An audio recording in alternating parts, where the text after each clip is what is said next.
Hi, friends.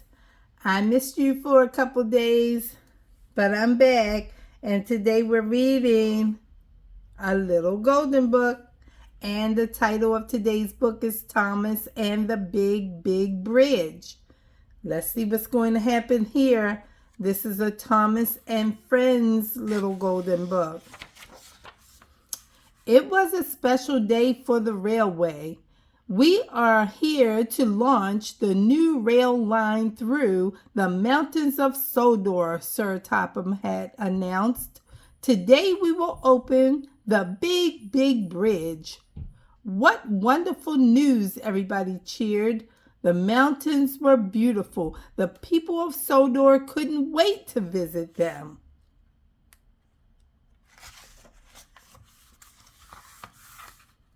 Everyone wanted to see the big, big bridge.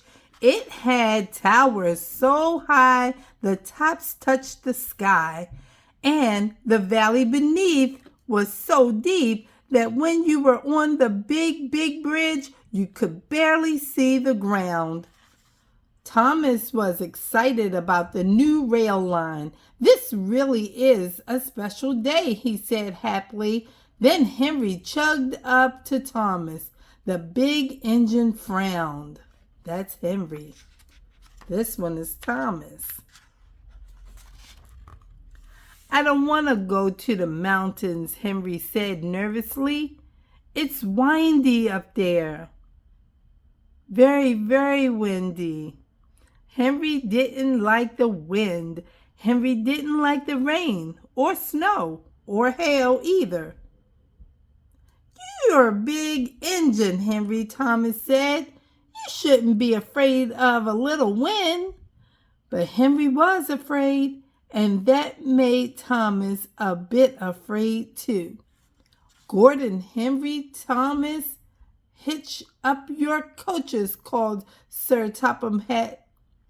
It's time for your first trip to the mountains.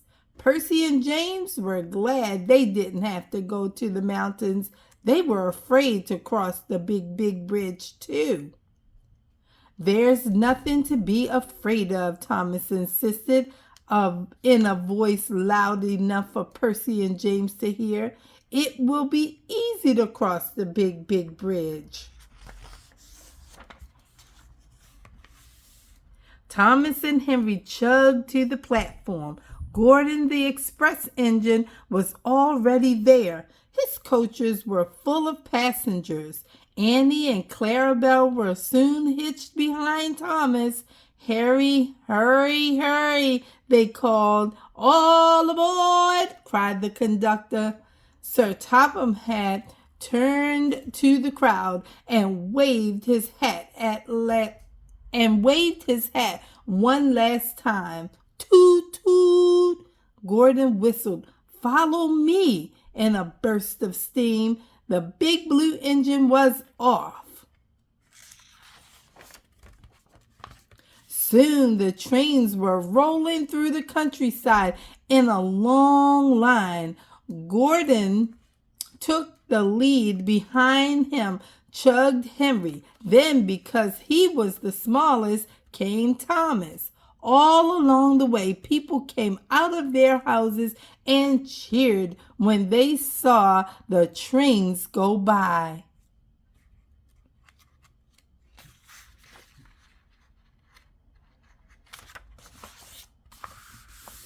At the foot of the mountain, Henry slowed to a crawl. These mountains are much too high, he moaned.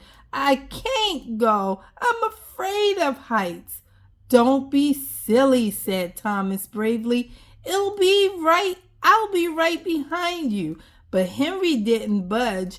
He was very nervous, and that made Thomas nervous too. Come on, Thomas gently pushed Henry. We have to go. The brand new tracks were smooth and shiny, but Henry barely moved along them. The truth was, Henry didn't want to reach the top of the mountains because he'd have to cross the big bridge. If Percy and James and Henry are all afraid, thought Thomas, maybe I should be afraid too.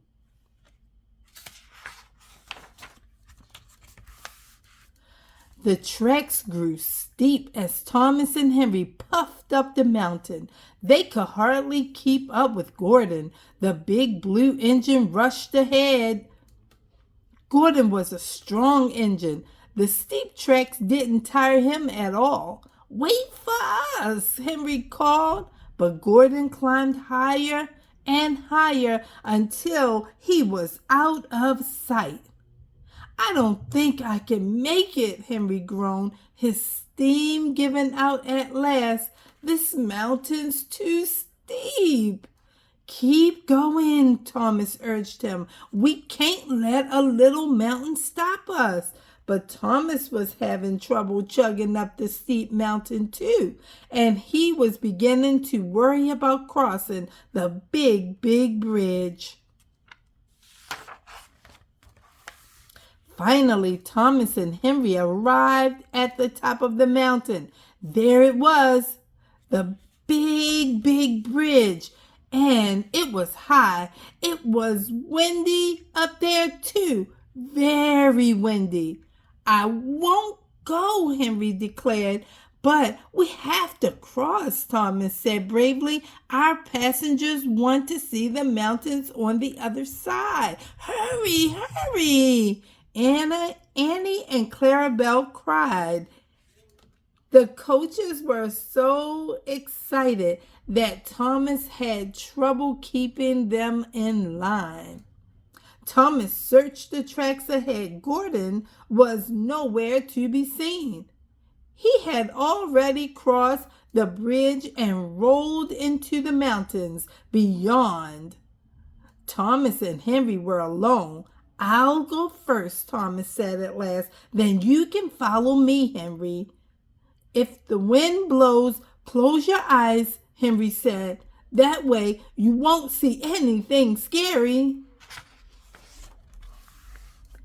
Click, clack, click, clack, click, clack. Thomas began to cross the bridge. Thomas looked up. He could see cottony clouds touching the top of the bridge.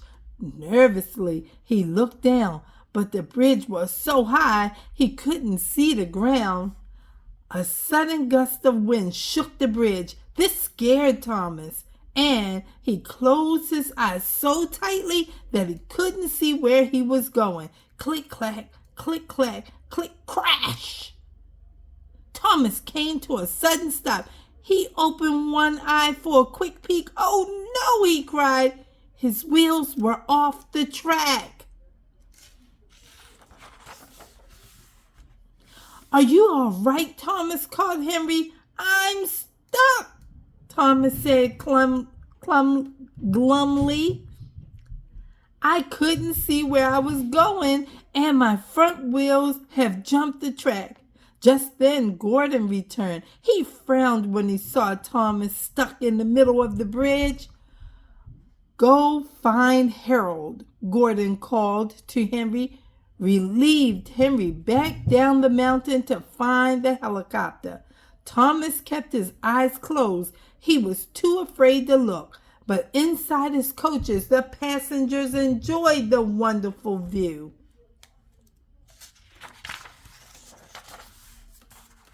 Finally, Thomas heard a whirl of rotors. Harold was here to rescue him. Slowly, Thomas opened his eyes. He looked at the blue sky above and the green mountains all around. "What a lovely view!" he exclaimed. "I was silly to shut my eyes. I almost missed everything."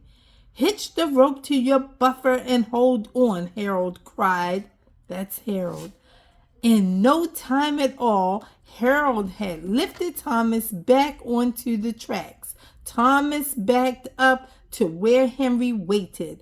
"Come on, Henry," said Thomas. "The view is spectacular."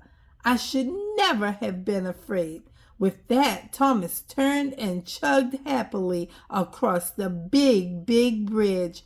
Henry watched in wonder. If he's not afraid, maybe I shouldn't be either, Henry decided. Slowly, the big green engine made his way across the bridge too. Soon, Thomas and Henry arrived at the station house. The mountains were really lovely. Everyone was happy to have seen them, but Thomas was the happiest one of all. He was proud that he had crossed the big, big bridge. And that's the end, my friends. I hope you enjoyed that little golden book called Thomas and the Big, Big Bridge. That was so brave of Thomas to say, "I'll go first, Henry, and you can come behind me." So if you liked it a whole lot, why don't you listen to it a second time, or 3 times, or 4 times, or 5 times? And I will see you real soon. And you know what I always want you to do. What do I want? I want you to be good and be kind. And I will see you the next time. Bye-bye.